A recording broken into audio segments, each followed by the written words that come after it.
자, 하나님은 어디에 계시는가? 인류 역사 이후에 이 질문은 끊임없이 되어 왔습니다. 하나님이 계시는가?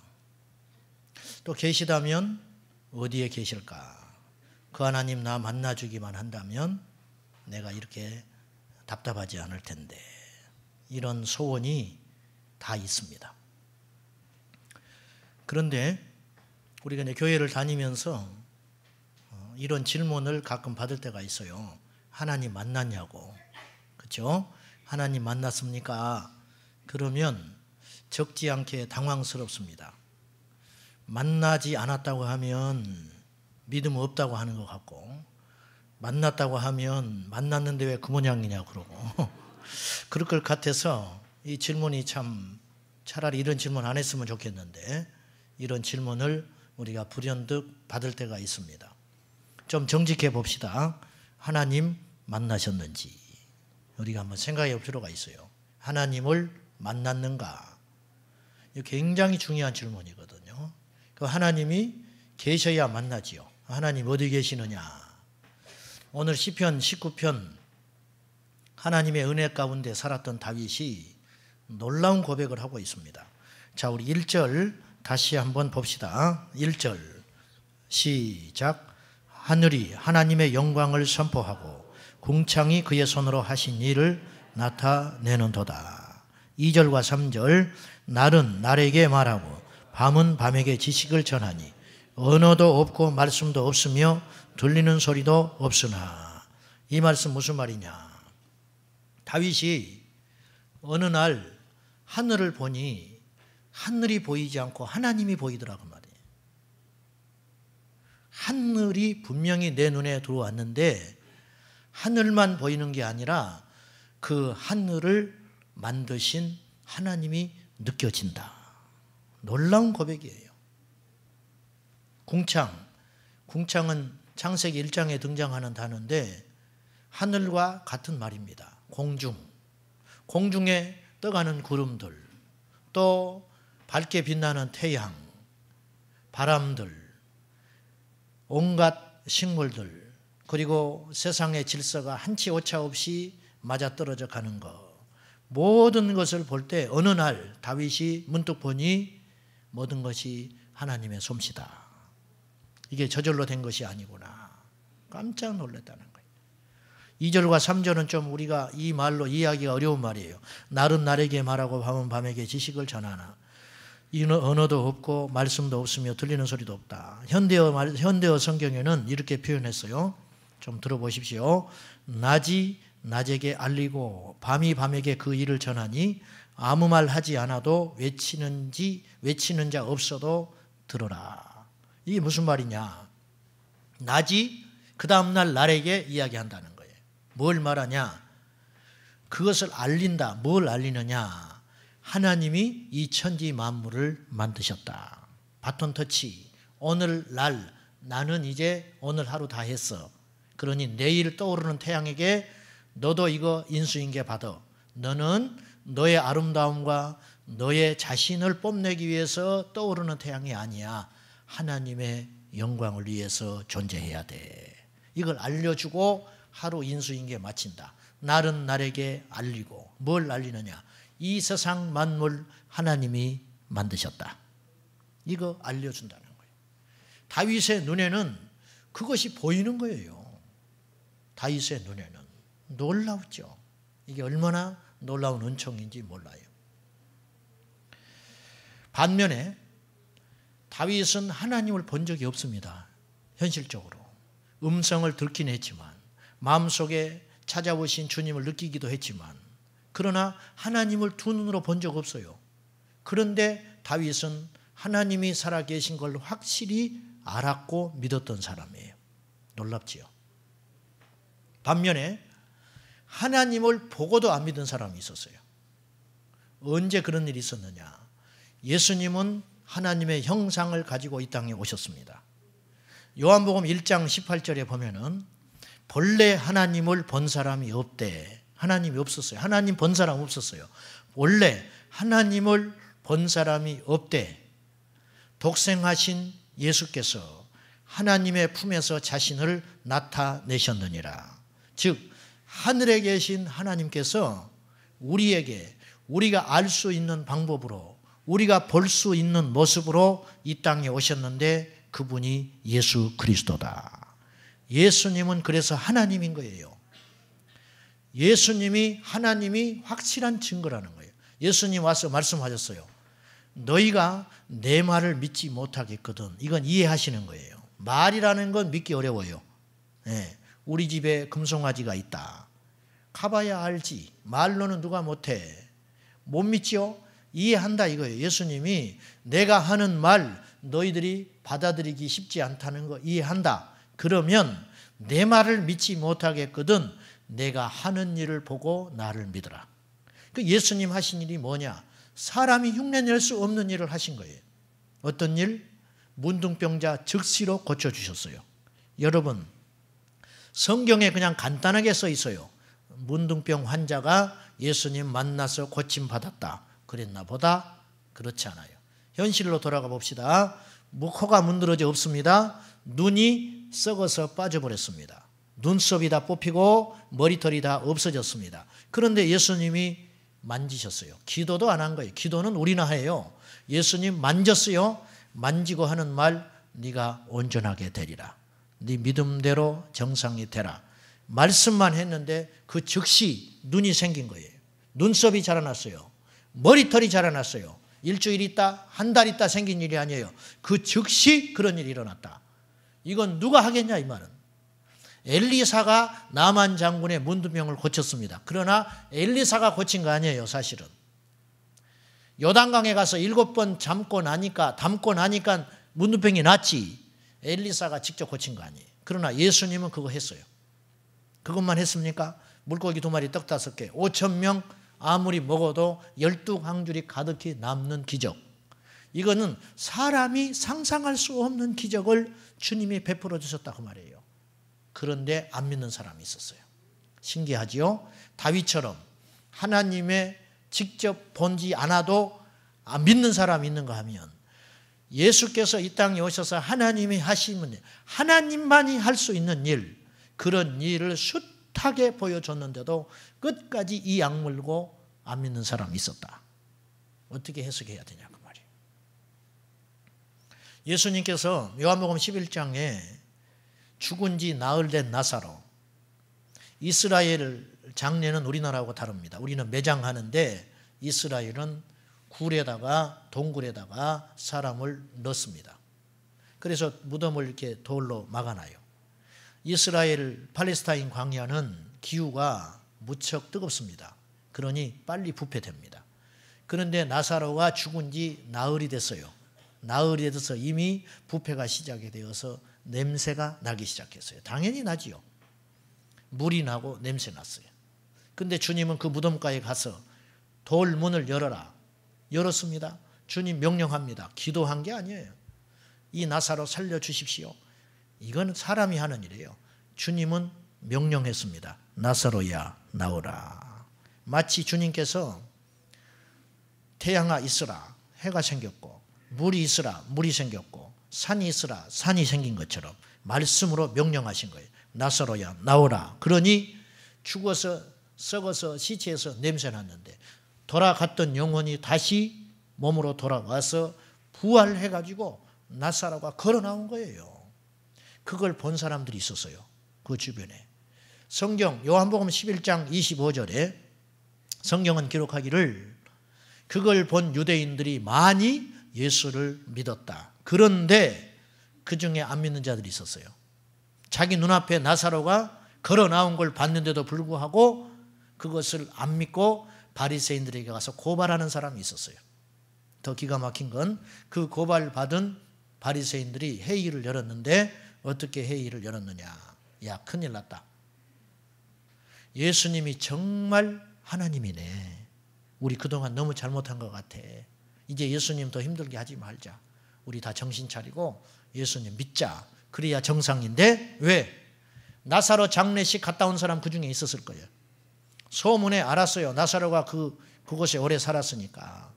근데 죽었던 나사로가 분명하고 그 나사로를 예수님이 살리셨는데 바리새인들은 어떤 결정합니까? 믿자고 회개한 게 아니고 큰일 났다. 사람들이 다 믿게 생겼다. 그러니 예수 죽이자. 죽여버리면 사람들이 못 믿을 거 아니냐. 이게 마귀가 하는 일이에요. 마귀가 제일 무서워하는 거 우리가 예수님 믿는 거예요. 예수님을 하나님의 아들로 인정하고 받아들이고 믿으면 마귀는 꼼짝 못하는 거예요. 마귀는 이걸 알기 때문에 죽기 살기로 예수님 못 믿게 하는 거예요. 그래 교회 못 나가게 해요. 교회 이미지 엉망진창 만듭니다. 교회 교자도 듣기 싫어해버려요. 교회 나오면 말씀 못 들어오게 해요. 말씀 듣고 조금 은혜 받고 변화되려고 하면 시험 옵니다. 시험 와가지고 믿음으로 살아야지, 기도하며 살아야지, 이제 예수님 말씀대로 실천하며 살아야지. 그런데 시험이 와요. 시험이 오니까 아이고 하나님이 계시면 이런 일이 있어? 그리고는 탁 넘어져 버리는 거죠. 교회 오니까 또 시험들 일 생겨요. 그래서 어떻게든지 우리를 교회에서 이탈하게 만들어서 믿음에서 떠나게 만드는 일을 마귀가 한다. 왜? 그것이 마귀의 사명이에요.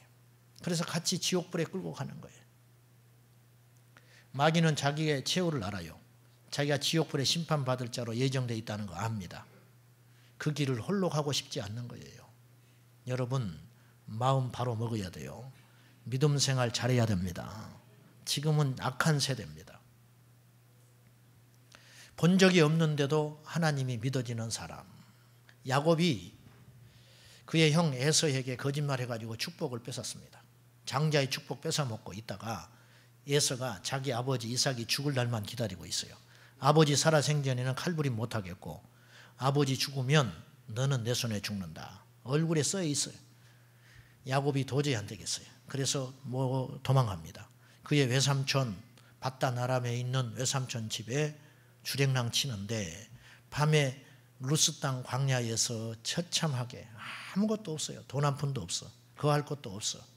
거기서 누워서 돌 베개 하나 베고 추위에 오돌오돌 떨면서 밤에 잠을 자는데 꿈속에 하늘로 사닥다리가 나 있는데 그 사닥다리를 천사가 오르락 내리락 왔다 갔다 하는 거예요. 근데 사닥다리 끝에 하나님이 계셔요. 꿈속에서 깜짝 깨가지고 놀래가지고 꿈속이니까 하나님 보이는 거지 실제 눈으로 하나님 못 봐요. 죽습니다. 아무튼 그리고는 야곱이 정신을 차리고 깨어서 무릎을 꿇고 하나님께 고백합니다.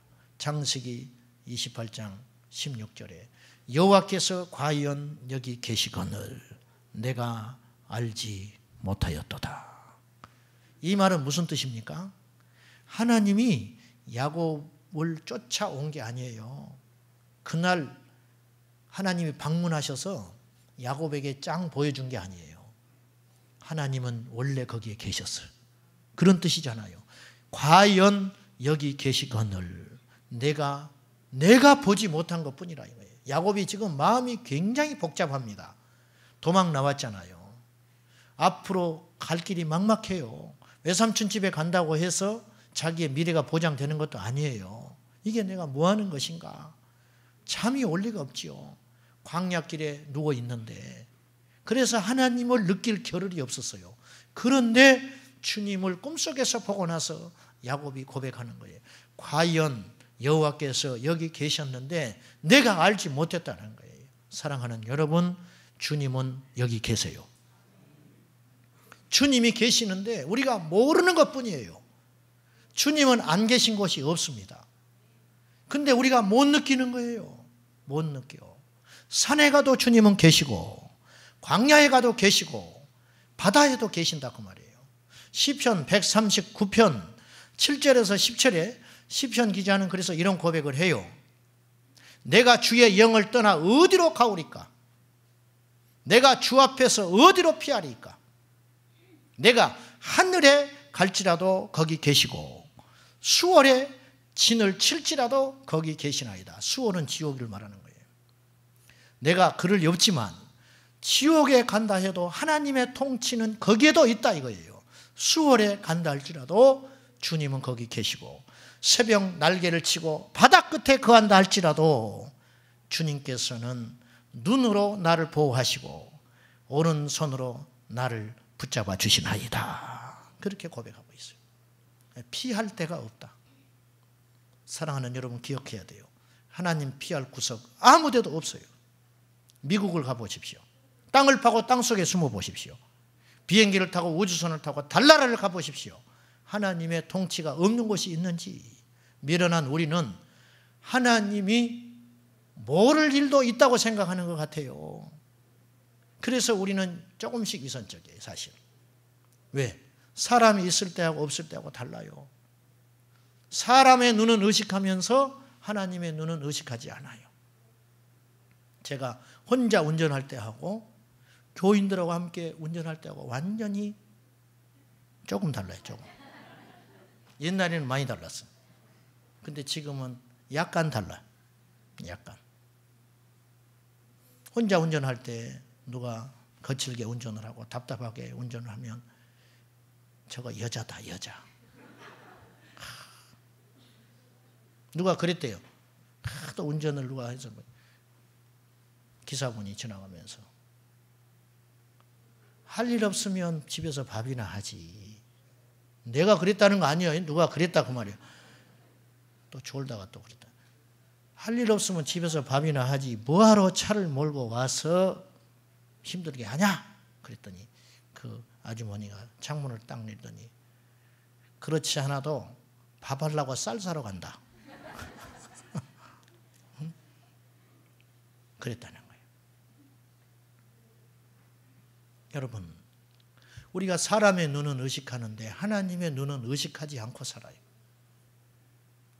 이 차이가 없다면 거짓말이죠. 이 차이가 줄어들수록 우리는 진짜 경건한 그리스도인 되는 겁니다. 우리 숙제는 이거예요. 이 차이가 줄어들어야 돼요. 그때 성령 충만한 사람, 그때 주님이 함께하는 사람이죠. 하나님은 어디든지 계시고 하나님은 어디든지 보고 계시고 하나님은 모든 것을 알고 계신다. 여간 불편한 일이 아니에요, 사실. 불편하지요? 여간 불편한 일이 아니라 감시 카메라. 유병헌 교주가 지금 속이 타들어갈 거예요. 만약에 감시 카메라에 잡혔다. 근데 1시간 전에 여기 카메라 잡혔다. 그 일대 뒤지면 반드시 잡히게 돼 있어요. 카메라가 그렇게 무서울 거예요. 우리는 카메라 어디 있는지도 모르잖아요. 쫓기는 사람은 카메라가 무서워요. 그러나 쫓길 것, 거릴 것 없는 사람, 카메라 무섭지 않습니다. 주님이 귀찮은 사람, 주님이 나를 알고 있는 것이 불편한 사람, 이것은 의롭지 못한 증거예요.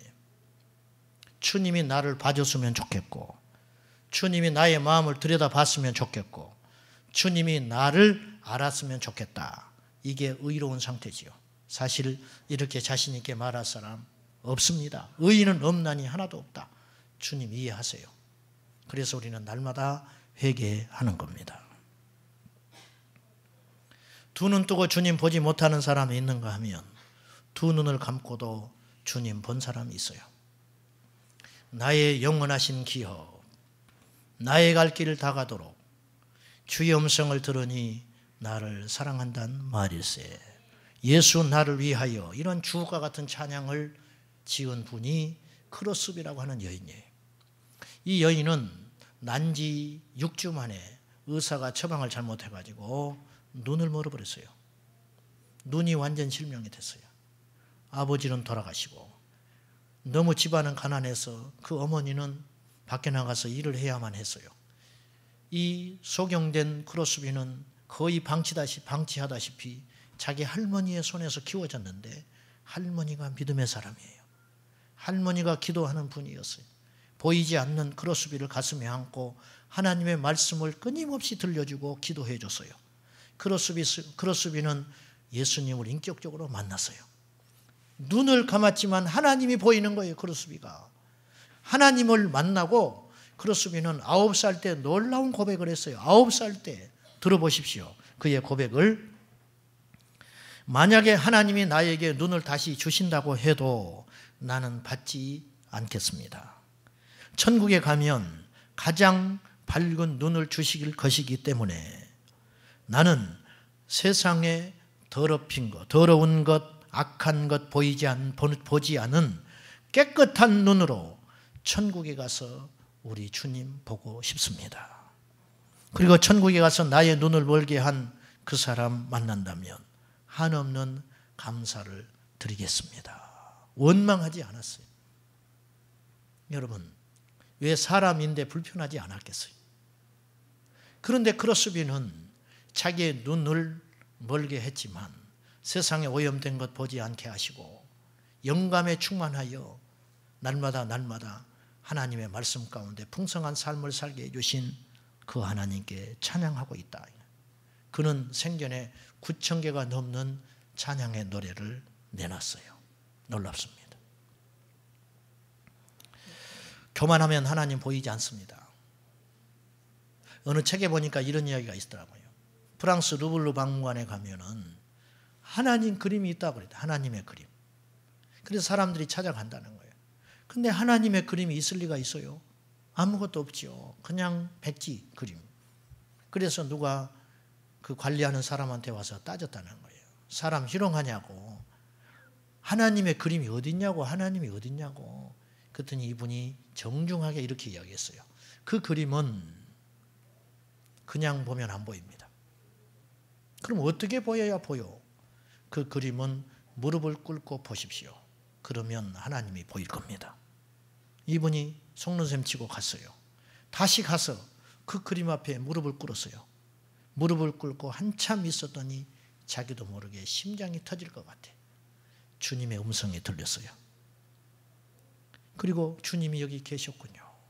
여러분, 주님은 그 그림 속에 계신 분이 아니에요. 주님은 어디든지 계셔요. 어디든지 계시는데 우리가 모르는 거예요. 몰라.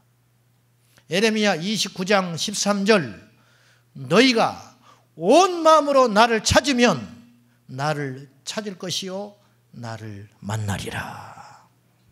온 마음을 다해서 두 마음 품지 말고 겸손하게 주님을 찾고자 하는 열망으로 가득 차서 예수 그리스도를 바라는 마음으로 하나님을 열렬히 찾으면 반드시 찾게 될 것이고 만나게 될 것이다. 주님 말씀했어요. 왜 우리가 주님 보지 못하지요? 두 눈 뜨고 왜 주님 보지 못하는 겁니까? 우리 안에 욕망이 있는 거예요. 우리 안에 악한 죄가 있는 거예요. 우리 안에 있는 이 속마음을 비우지 않고는 주님 채울 수 없어요. 여러분이 이사를 가는데 여러분 짐을 빼야 다른 사람이 들어올 거 아닙니까? 나는 이삿짐을 내려놓지도 않아놓고 문 앞에 온 새로운 사람에게 같이 살자고 들어와서 괜찮다고, 우리 집 그렇게 좁지 않다고 그러면 정신이 상자지. 내 짐을 빼야 새로운 짐이 들어올 거 아닙니까? 내 안에 있는 육의 욕망들, 잘못된 가치관들, 세상적인 소욕들, 그것들을 청소하고 비워야 주님이 내 안에 찾아오신다. 정직해 봅시다. 하나님이 안 믿어지는 겁니까? 아니면 안 믿으려고 합니까? 정직해 보세요. 봅시다. 하나님이 여러분에게 믿음을 안 준 겁니까? 아니면 숱하게 믿을 수 있는 기회가 그렇게 많았는데 여러분이 지금 안 믿고 있습니까? 성경 봅시다. 로마서 1장 한번 찾으세요. 다 찾아보십시오. 로마서 1장 20절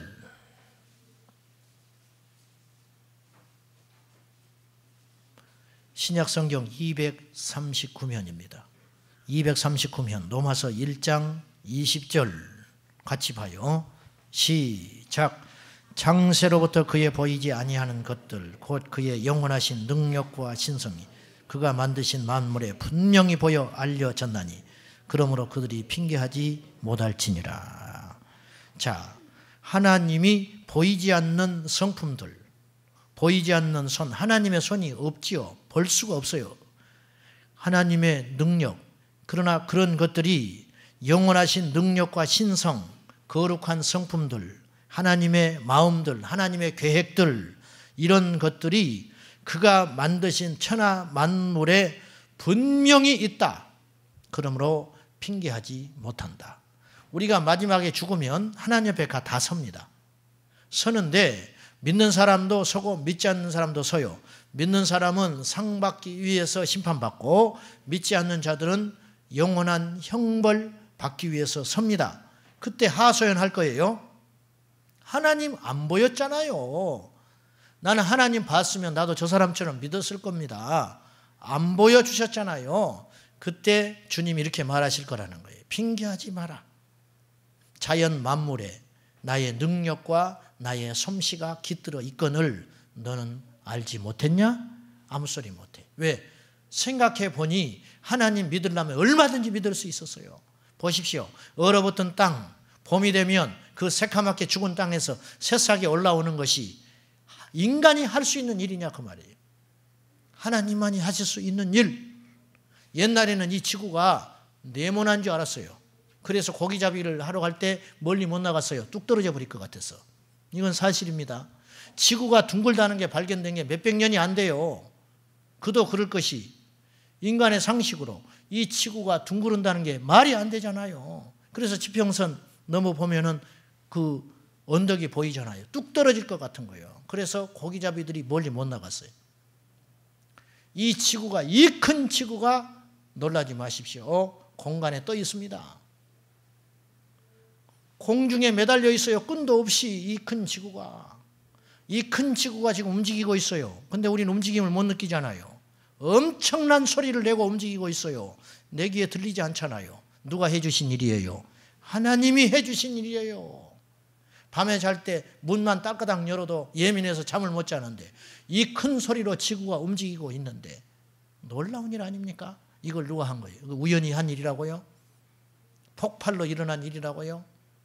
어떻게든지 하나님 인정하지 않으려는 술수라는 거예요. 우리는 하나님이 하신 일 다 제가 말 못합니다. 그러나 분명한 건 하나 있어요. 이 세상 만물은 우연히 만들어지지 않았고 만든 분이 있다. 그분이 하나님이시다. 핑계할 수 없잖아요. 주님이 이렇게 말할 거라고요. 여기 안 믿는 분들 여기 계시는 것 같은데 좀 잘 들어보세요. 여러분이 딱 하나님 앞에 섰는데 주님 물으세요. 왜 너는 안 믿었어? 믿어줘야 믿지요. 믿어줘야 믿지요. 그런 말 할 거 아니에요? 그럼 하나님 이렇게 말하실 것 같아. 핑계하지 마. 그리고 그 이야기 하는 거예요. 야, 이 큰 지구 땅덩어리가 공중에 떠 있다는 게 너 이성으로 믿어져? 이해돼? 할 말 없지요. 핑계 못 한다는 거예요. 내가 바쳤어. 왜 바친 나를 보지 못하냐 그 말이에요. 바치고 있는 나를. 사시사철이 있어요. 이게 그냥 되는 일 같아? 아무 소리 못하고 고개 푹 숙이는 거예요. 너의 예비한 곳으로 가라. 끝나는 거예요. 잘못했어요. 한 번만 기회를 주세요. 없어요. 믿을 수 있는 기회는 이 땅에서 목숨이 붙어 있는 때밖에 없다 그 말이에요. 그런데 하나님이 분명히 살아계신데 안 믿는 사람이 있어요. 오늘 말씀 28절. 로마서 1장 28절. 또한 그들이 어떤 그들이냐? 범죄한 자들. 그들이 마음에 하나님 두기를 어떻게 했다고요? 싫어했다. 잘 기억하십시오. 하나님 두기를 둘 형편이 못됐다 아니에요. 두기를 싫어했다. 자기에게 책임이 있는 거예요. 두기를 싫어함에 그 결과 하나님이 그들을 그 상실한 마음대로 내버려 두사 합당하지 못한 일을 하게 하셨다. 하나님을 내가 믿을 수 있는 기회가 있었는데 내가 하나님을 내 마음에 두고 믿자니 여간 불편하고 귀찮은 일이 아니에요. 주일마다 꼬박꼬박 교회 가야지.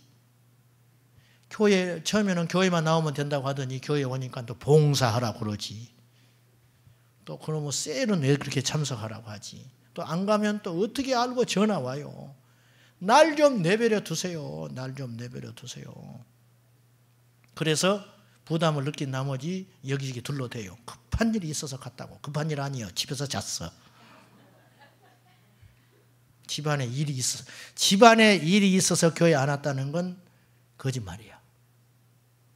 그건 오기 싫어서 안 왔어요. 그 소리거든. 집안에 일이 있어서 안 왔어요. 그냥 우리가 이제 속아주는 거예요. 그냥 속아줘. 믿음이 자랄 때까지 봐주고 있는 거예요. 그러다가 나중에는 할 말 없잖아요. 전화 안 받아버려 이제. 분명히 월요일 날 전화 온다. 전화 안 받아. 요새 전화기는 좋아서 또 번호가 다 찍히니까. 그러면 이제 부담이 되는 거예요. 그래서 주일날 이제 안 오기 시작하는 거예요. 점점점. 그리고 나를 좀 내버려 두세요. 내 인생은 내 것이니까. 그리고는 떠납니다. 그런 사람이 셀 수도 없이 많아요. 밖에 가보세요. 셀 수 없이 많아요. 그리고 이런 말을 해요. 나도 한때 믿어봤다. 믿은 거 아니에요. 믿은 사람은 절대 못 떠나요. 한때 교회 다녀봤다. 그렇게 말해야 돼요. 진짜 믿는 사람 예수 못 떠나요. 못 떠나지요. 떠나라고 내밀어 봐요. 떠나는가. 나보고 믿지 말라고 해봐. 내가 안 믿는가. 안 되는 거예요. 억지로 안 돼. 믿는 것도 억지로 안 되지만 안 믿는 거 더 안 되는 거예요. 믿어지는 걸 어떻게 해? 믿어지는 거를.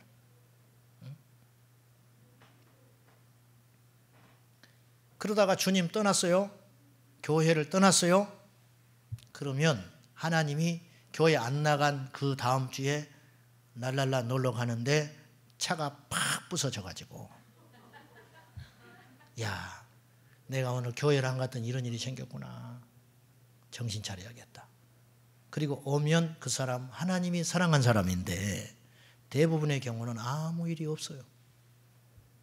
내버려 둔다. 하나님이 우리를 구원하시고자 복음을 주시는데 들려줬는데 그 마음속에 하나님을 내 마음속에 두고 살자니 여간 귀찮고 불편하고 손해되는 일이 한두 가지가 아니므로 우리는 보통 똑똑한 사람들이 아니니까 거절하는 거예요. 적당히 거리 두면서 종교로만 믿으려고 하지 전체를 담그려고 하지 않아요. 1년에 한두 번 어려운 일, 입신날, 급한 일 있을 때 남편 승진 앞두고 그때나 한번 가서 교회 가고 싶지 꼬박꼬박 오고 싶지 않아요. 그러면 무슨 일이 생기고 어려움이 처해서 그러면 좋겠는데 대부분의 경우 하나님이 놔둔다. 오늘 말씀에 그랬어요. 하나님 두기를 싫어하니까 내버려 두사 네가 하고 싶은 대로 해라. 그래서 죄짓고 탐욕 부리고 악한 짓 하지만 심판받지 않는다. 그대로 뒀다가 마지막 날에 최후의 심판 하나님이 하신다 그 말이에요. 어제 우리 집사님 한 분하고 대화하는데 이분이 이런 이야기를 했어요.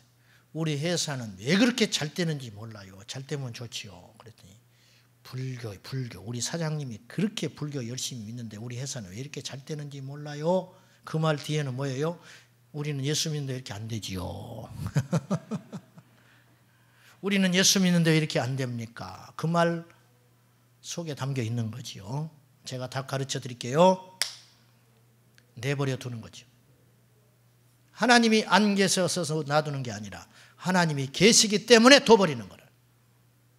내버려 두사 내 멋대로 제 멋대로. 그러나 마지막 심판은 반드시 있다. 이것이 하나님의 말씀입니다. 정직해 봅시다. 하나님을 둘 수 없는 겁니까?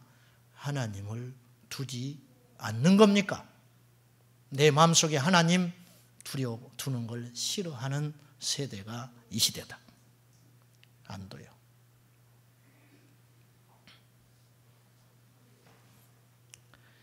자연 계시라고 하죠. 이걸 자연 만물에 녹아있는 하나님의 솜씨들, 하나님의 살아계심. 자, 시편 19편은 두 가지로 구성이 되어 있어요. 하나는 전반부는 자연 만물에 나타난 하나님의 솜씨, 후반부는 하나님의 특별 계시인 말씀을 통하여 우리를 만나주신 하나님. 자, 다시 한번 가봅시다. 시편 19편으로 다시 돌아갑니다.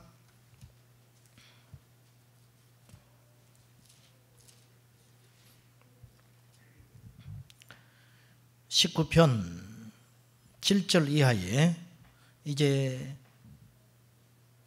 다윗이 이렇게 고백합니다. 여호와의 율법은 완전하여 영혼을 소성시키며 여호와의 증거는 확실하여 우둔한 자를 지혜롭게 하며 여호와의 교훈은 정직하여 마음을 기쁘게 하고 여호와의 계명은 순결하여 눈을 밝게 하시도다. 이게 무슨 하나님의 말씀의 역할, 하나님 말씀이 이런 일을 한다 그 말이에요. 11절 또 주의 종이 자신을 말하는 거죠. 내가 이것으로 하나님 말씀으로 경고를 받고 이것을 지킴으로 상이 크니라. 기억하십시오. 하나님 말씀은 경고예요. 빨간불, 파란불, 빨간불이 내 앞에 있으면 스톱. 그래야 내가 삽니다. 하나님 말씀으로 경고를 받고 이것을 지킴으로 상이 큽니다. 나는 가고 싶지 않아요. 그런데 파란불이면 가야 돼요. 나는 더 가고 싶어요. 그러나 빨간불이면 스톱해야 돼요. 이것이 하나님의 말씀이 하는 일이라는 거죠. 하나님의 말씀은 살아있어서 너무 예리하여 우리의 영혼을 갈라 쪼개는 힘이 있다. 우리 영혼을 예리한 칼 대신 말씀이 들어와서 나를 헤벼 파는 거예요. 너 이러고도 예수 믿는 사람이야? 너 바로 신앙생활 하지 못해? 너 아직 미워하는 사람 있잖아. 아직 너 마음 좁아 있구나. 하나님 앞에 더 큰 헌신해야지. 너는 네 마음대로 시간 쓰면서 주를 위해서는 어찌하여 시간을 쓰지 않느냐. 그런 말씀들이 내적으로 계속 들려와요. 괴롭습니다. 그때 우리는 어찌할지를 모르죠. 아픔.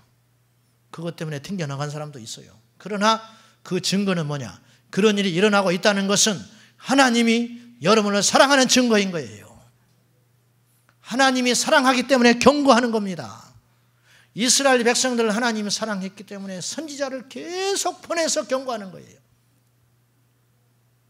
악한 자는, 하나님 버린 자는 경고도 하지 않아요. 여러분, 다시 반복하여 이야기하지만 하나님 앞에 불의한데 아무 일이 없으면 하나님이 안 계신 게 아니고 하나님 나 버린 거라 생각해야 돼요. 무서운 일이에요. 하나님은 하여튼 여지없어. 왜 나를 이렇게 간섭하시는지 몰라. 할렐루야, 축복입니다. 믿으십니까? 축복이라고요. 절대 떠날 수 없어. 나는 이제 주님 떠날 수가 없어. 하나님이 나를 택한 증거인 거예요. 그것이. 하나님이 택하지 않았다면 제멋대로 살게 놔두지요. 뭐하러 주님께서 간섭하시겠어요? 조지 워싱턴 카버 박사라고 땅콩 박사라는 책을 쓴 분이 있어요. 이분은 미국에 목화 산업을 해가지고 땅이 전부 죽어버렸어요. 한 작물만 계속 심으니까 땅에 기름기를 다 먹어가지고 땅이 피폐됐어요. 그때 조지 워싱턴 카버 박사가 하나님께 기도했더니 땅콩을 심으라는 거예요. 그 땅에다가. 땅콩은 산성입니다. 산성 토양에서 자라는 게 땅콩이에요. 그래서 땅을 살리는 능력이 있어요. 그래서 땅콩을 심었더니 땅이 살아나기 시작하고 그 땅콩을 통하여 어마어마한 발명품을 만들었어요. 산더미같이 쌓인 땅콩, 하나님께 기도했더니 하나님이 지혜 주셔서 땅콩으로 기름 짜내는 건 기본이고 수백 가지가 넘는 발견했어요. 심지어는 땅콩 부산물로 타이어까지 만들었다는 거예요. 그래서 미국 의회에서 상을 주려고, 미국 경제를 살렸으니까 이 흑인 노예 출신의 이 이름 없는 비참한 인생 조지 워싱턴 카버 박사가 예수 믿고 이렇게 영화로운 삶을 사는 거예요. 그래서 그 당시 흑백이 그렇게 차별받는 시대에 조지 워싱턴 카버 박사를 상원에서 불러다가 의원들이 물었어요. 당신은 어디서 이런 걸 배웠느냐? 이 지혜가 어디서 났느냐? 그때 카버 박사가 이렇게 답을 했습니다. 나는 세상에서 가장 오래되고 유명한 책에서 그 해답을 얻었습니다. 그 책이 뭡니까? 물었더니 성경입니다. 상원 의원들이 또 물었어요. 그렇다면 그 성경에는, 내가 알기로 성경에는 땅콩 재배하는 법 없는데, 땅콩을 어떻게 활용하라는 법 없는데 당신은 어떻게 성경을 보고 땅콩을 그렇게 개발할 생각을 했단 말입니까? 그랬더니 카버 박사가 이렇게 말했어요. 물론 성경에는 땅콩 재배법 없지요. 그러나 땅콩 만드신 하나님 거기 계십니다. 그 하나님께 기도했더니 하나님이 내게 지혜 주셔서 이렇게 이루었습니다. 그렇게 이야기하는 거예요. 여러분이 교회에 다녀도 믿음이 잘 안 자라는 분들 있죠. 열심히 찬양하고 열심히 예배 참석하고 나름대로 노력하는데 잘 안 되시죠. 이유가 있습니다. 말씀 안 봐서 그래요. 말씀을 먹어야 내 영이 살찌죠. 말씀 먹어야 내 안에서 죄와 싸우기 시작하는 거예요. 말씀은 검이에요. 말씀은 능력입니다. 성령의 검. 성령 받은 사람들이 잘못된 경우들이 많아요. 열심히 믿음 생활한다고 하는 분들이 넘어지는 경우들이 있어요. 왜 그러냐? 말씀이 빈약한 거예요. 거북이 신자라는 말이 있어요. 거북이 신자. 물고기는, 새는 9일을 먹지 않으면 죽는데요. 새는 9일을 먹지 않으면 죽어. 사람은 12일 동안 물 마시지 않으면 죽는데요. 탈수나서. 개는 20일. 별걸 다 알아요. 거북이는요 500일을 먹지 않아도 살아요. 거북이는 500일 간대. 뱀은 800일. 더 지독한 놈이에요. 거북이 신자라는 건 뭐냐? 500일 동안 성경 한 구절도 안 읽어도 멀쩡히 살아있는 사람. 우리를 보고 조롱하는 말이에요. 나는 왜 이렇게 믿음이 안 자라는지 몰라. 가르쳐줄까요? 말씀을 먹어야 믿음이 자라지. 말씀을 읽고 이 말씀을 보니까 내가 잘못한 게 많다. 이 말씀을 보니까 내가 이 판단을 잘못했네. 이 말씀을 보니까 그래 낙심하지 말아야겠구나. 말씀에 길이 있잖아요. 근데 말씀을 안 보니 믿음이 자라야지. 다시 말씀으로 돌아갑시다. 사랑하는 여러분, 우리 하나님은 어디든지 계세요. 우리가 그분을 못 느끼는 것뿐이라고요. 여호와께서 과연 여기 계시거늘 내가 알지 못하였도다. 그 주님 만나서 날마다 동행하시고 승리하여 복 누리는 저와 여러분 되시기를 축원합니다. 기도하겠습니다.